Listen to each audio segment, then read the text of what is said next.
This is Stu Ellis reporting on behalf of the Illinois Soybean Association Checkoff Program.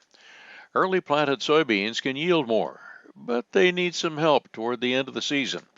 That's the finding of University of Illinois crop physiologist Connor Sible. So what we looked at is some soybeans planted in April, two at different ends, the front and the back end of May, and even into June. And what our data is showing us this year is the earlier we planted, the higher the yield level. Now, weather conditions are part of that too. How wet was it when we planted? One of our middle planting dates had some compaction issues because it was a little wet. But in general, what we're seeing, the earlier we can plant the soybean, the higher yield potential we have, and we're getting some more response to management as well, things like fungicide or fertility.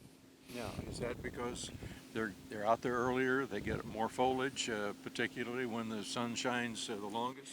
Yep, so the sooner they can get out of the ground, the more days they have to put on that vegetative growth before that summer solstice, right? That June 21st, longest day of the year, that's when the soybean starts to think about putting those flowers out. So the more nodes and the more leaves we can get out before that soybean plant starts to flower, it's more opportunity to put pods and seeds and ultimately yield on that plant. It also helps us close the canopy, get in through that solar interception much quicker throughout the season, and just overall gives them a longer chance to put out more nodes and more pods. When we put out a lot of vegetation in the soybeans, is this something that we need to protect?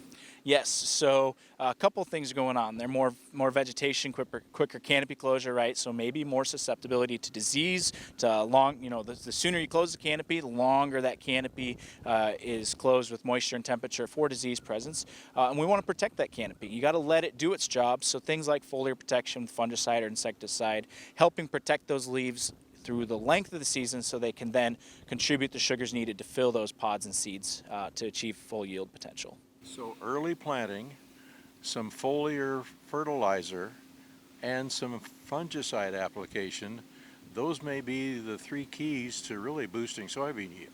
Yes, and it is a systems approach. We've kind of looked at what if we just did the fertility or just the fungicide. This year, the disease pressure wasn't as high, so response to fungicide wasn't as high as we'd sometimes see. But one of the things we're seeing consistently across our planting dates, if we put out the fertilizer, we had a benefit to that when we added the foliar protection as well.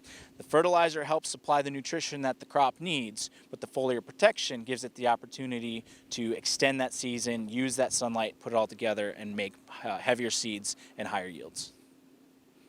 That's your soybean update. I'm Stu Ellis. To learn more about the Illinois Soybean Association and the checkoff that pays off, go to ilsoy.org.